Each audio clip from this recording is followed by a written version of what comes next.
दोस्तों, हर एक इच्छाधारी नागिन के पास उसकी नागमणि जरूर होती है। कहते हैं जब स्वाति नक्षत्र की पहली बारिश होती है तो उसकी पहली बूंद अगर कोबरा सांप के मुंह में चली जाए तो वो सांप अपने मुंह में नागमणि उत्पन्न करता है। जब एक सांप नागमणि पा लेता है उसमें कई सारी शक्तियां आ जाती हैं, जैसे कि नाग का मनुष्य रूप धारण करना, मनचाही जगह पर पलक झपकते ही पहुंच जाना, अपना आकार कितना भी बड़ा कर देना और कितना भी छोटा हो जाना। ये सभी शक्तियां उसके पास आ जाती हैं। दोस्तों, जो नागमणि होती है उसकी रोशनी बहुत ही ज्यादा तेज होती है और इसका प्रकाश कई किलोमीटर दूर से भी दिख सकता है। परंतु दोस्तों, एक इच्छाधारी नागिन अपने नागमणि को हमेशा लोगों की नजरों से छुपा कर रखती है, लेकिन जब कोई उससे उसकी नागमणि को छीन लेता है तो नागिन का गुस्सा सातवें आसमान पर होता है। ऐसे में एक सच्ची घटना हम आज आपको बताने वाले हैं, जो कि बिहार के दरभंगा के एक गांव में घटित हुई, जो कि जंगल के बिल्कुल करीब बसा हुआ है। इसी गांव में श्याम और राजू नाम के दो व्यक्ति रहते थे।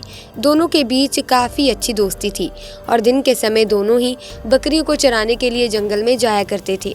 उसी जंगल में एक इच्छाधारी नागिन अपने नाग के साथ रहती थी और अपनी नागमणि की रखवाली किया करती थी। एक बार राजू की एक बकरी घने जंगल में चली गई तो राजू ने श्याम से कहा कि तुम आज मेरी बाकी बकरियों को लेकर घर वापस चले जाओ और मैं अपनी इस बकरी को जंगल के अंदर से ढूंढ कर वापस आता हूँ, जो शायद जंगल में अंदर थोड़ा चली गई है। उधर नागिन भी अपना भेष बदलकर तथा मनुष्य रूप धारण कर नाग को नागमणि की रक्षा के लिए छोड़ गांव के भ्रमण के लिए निकली हुई थी। जब राजू अपनी बकरी को ढूंढते हुए उस जंगल में पहुंचा तो पेड़ के नीचे बने बिल में से उसे तेज रोशनी आती हुई दिखाई दी। उसे लगा कि कोई कीमती हीरा या फिर आभूषण उसके नीचे छुपा हुआ है, तो उसने उसी पेड़ की टहनी को तोड़ा और एक बड़ा सा डंडा बना लिया और उस बिल को जोर जोर से मारकर तोड़ने लगा।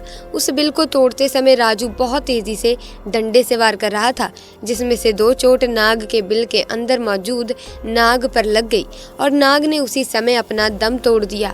जब राजू ने मरे हुए नाग को देखा और उसके पास तेज चमकती हुई मणि को देखा तो वो समझ गया कि वो चमकती हुई चीज और कुछ नहीं बल्कि एक नागमणि है। उसने पहले नाग को डंडे से हिलाया और ये सुनिश्चित किया कि नाग मर गया है या जिंदा है।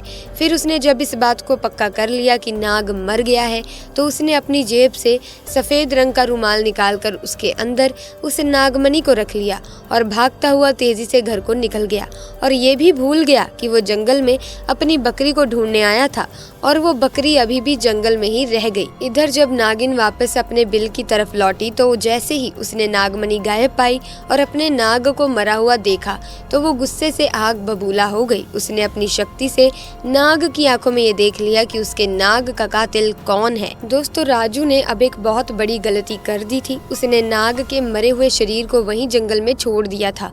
अगर वो नाग के शरीर को उसी समय जला देता तो शायद नागिन को उसके बारे में कभी पता ही नहीं चलता।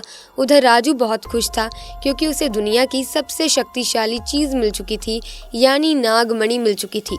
राजू जब घर पहुंचा तो सबसे पहले उसने नागमणि अपने हाथ में पकड़ी और इच्छा जाहिर की कि जंगल में जो बकरी खो गई है उसे वो वापस मिल जाए। तो चमत्कार हुआ दोस्तों, अगले ही पल वो बकरी उसके घर के दरवाजे के बाहर खड़ी थी। राजू ये सब देखकर बहुत खुश हो गया। उसने नागमणि की सहायता से अपने घर को ही बदल दिया और अब गांव का सबसे अमीर इंसान बन चुका था, और वो भी केवल और केवल नागमणि की मदद से। उधर नागिन अपने नाग की हत्या का बदला लेने के लिए आग बबूला हो रही थी, परंतु वो विवश थी क्योंकि राजू के पास नागमणि थी और वो तब तक राजू को नुकसान नहीं पहुंचा सकती जब तक उसके पास वो नागमणि मौजूद है। दोस्तों, कहते हैं कि इच्छाधारी नागिन बगैर मणि के भी कोई भी रूप धारण कर सकती है। अपनी शक्ति का फायदा उठाकर नागिन ने एक सुंदर कन्या का रूप धारण किया और राजू किसी काम से दूसरे गांव जा रहा था तो उसके बीच रास्ते में बैठ गई और रोने लगी। जब राजू ने देखा कि एक बहुत ही सुंदर स्त्री रो रही है तो वो तुरंत बैलगाड़ी से नीचे उतरा और उस कन्या से पूछने लगा कि आप क्यों रो रही हो। सुंदर लड़की के भेष में उतरी उस नागिन ने कहा कि मेरा नाम रोशनी है और मैं अपने पति के साथ दूसरे गांव में रहती हूँ, परंतु कल वो एक कन्या के साथ शादी करके आ गया और मुझे मार मार कर घर से बाहर निकाल दिया। मैं बेसहारा हूँ, लाचार हूँ। राजू को उस स्त्री पर तरस आ गया और उसकी सुंदरता से राजू बहुत मोहित भी हुआ और उसे अपने घर ले आया।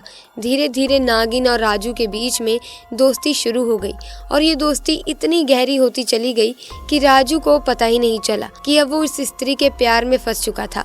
एक दिन राजू और रोशनी यानी वो नागिन दोनों घूमने के लिए गए और एक जगह एकांत पाकर रोशनी ने राजू से पूछा, ये तुम्हारे गले में ये चमकती हुई चीज क्या है? तो राजू ने बोला, अरे कुछ नहीं, एक साधारण सा आभूषण है, मुझे बहुत अच्छा लगता है इसलिए मैं इसे गले में पहन लेता हूँ। दोस्तों ये वही आभूषण था जिसे आप नागमणि के नाम से जानते हैं। जब रोशनी बोली कि क्या तुम मुझे ये आभूषण कुछ समय के लिए दे सकते हो, क्योंकि मुझे इसकी चमक बहुत अच्छी लगी है, मैं इसे पहन कर देखना चाहती हूँ कि आखिर ये मेरे गले में कैसा लगता है। इस पर राजू चिल्लाते हुए बोला, नहीं, मैं तुम्हें ये नहीं दे सकता हूँ, इसके बदले तुम कुछ और मांग लो, मैं तुम्हें दे दूंगा। इस पर रोशनी एकदम से गुस्सा होकर बोली, राजू तुम तो कहते थे कि तुम मुझसे बहुत प्यार करते हो, अपनी जान से भी ज्यादा प्यार करते हो, और मैंने बस एक तुम्हारे गले की ये छोटा सा आभूषण क्या मांग लिया? तुम इस चीज को मुझे देने से मना कर रहे हो और मुझ पर गुस्सा क्यों हो रहे हो? रहने दो, मैं जानती हूँ कि तुम्हारे लिए क्या ज्यादा मायने रखता है। दोस्तों फिर राजू ने ना चाहते हुए भी वो आभूषण रोशनी को दे दिया और रोशनी को देते हुए बोला कि ठीक है, कुछ समय के लिए तुम इसे पहन सकती हो, परंतु ध्यान से। रोशनी के हाथ में दोस्तों जैसे ही वो नागमणि आई, रोशनी का तो रूप एकदम बदलने लगा। केवल एक पल में ही वो रोशनी एक सुंदर कन्या से एक भयानक नागिन के रूप में परिवर्तित हो गई। उसका चेहरा बिल्कुल नाग सा हो गया और उसने कई बार राजू को डसा और डस डस कर उसे मार दिया। नागिन का इंतकाम पूरा हो चुका था, उसने अपने नाग का बदला ले लिया था। दोस्तों तब से ये नागिन इस गांव में अपने नाग के लिए 500 साल से आज भी जिंदा है। इसके बाद से वहाँ कुछ ऐसी घटनाएं सुनने में आई हैं जिसे सुनकर हर कोई हैरान है। वहाँ के स्थानीय लोगों का कहना है कि उन्होंने एक नागिन को महादेव की पूजा करते देखा है और इसके बाद अचानक वो नागिन कहाँ गायब हो जाती है किसी को नहीं मालूम। जब इस बारे में गांव के मंदिर के पुजारी जी से बात की गई तो मंदिर के पुजारी का कहना है कि अपने नाग की मौत के बाद से ही नागिन भयंकर रूप धारण करके अपने नाग को ढूंढ रही है और जिस तरह से पिछले 500 सालों से महादेव की पूजा करती थी, आज भी वही करती आ रही है। नागिन इस मंदिर में आती है और भगवान शिव से अपनी प्रार्थना कर बिना किसी को नुकसान पहुंचाए चली जाती है। आज भी लोग कहते हैं कि तकरीबन 500 साल से ये नागिन इस मंदिर में आ रही है। तो दोस्तों कभी भी एक नागिन के नाग को मारना नहीं चाहिए और साथ ही नागिन की नागमणि को तो भूल से भी छूना नहीं चाहिए, अन्यथा वो नागिन 7 जन्मों तक उस व्यक्ति का पीछा नहीं छोड़ती। आपको ये घटना कैसी लगी हमें कमेंट सेक्शन में जरूर बताना। साथ ही महादेव के भक्त कमेंट सेक्शन में पूरी श्रद्धा से लिखना ना भूलें, हर हर महादेव, ताकि भगवान शिव की कृपा आप पर और आपके परिवार पर सदैव बनी रहे। इसी के साथ दोस्तों अगर आपको ऐसी ही वीडियोस देखना अच्छी लगती हैं, आप ऐसी ही वीडियोस की अपडेट पाना चाहते हैं तो आप हमारे चैनल को सब्सक्राइब करके बेल आइकन को प्रेस कर सकते हैं ताकि नए वीडियोस की अपडेट आपको सबसे पहले मिले। ऐसे में दोस्तों मुलाकात होगी किसी नई वीडियो में नई घटना के साथ। तब तक के लिए आपका बहुत बहुत धन्यवाद।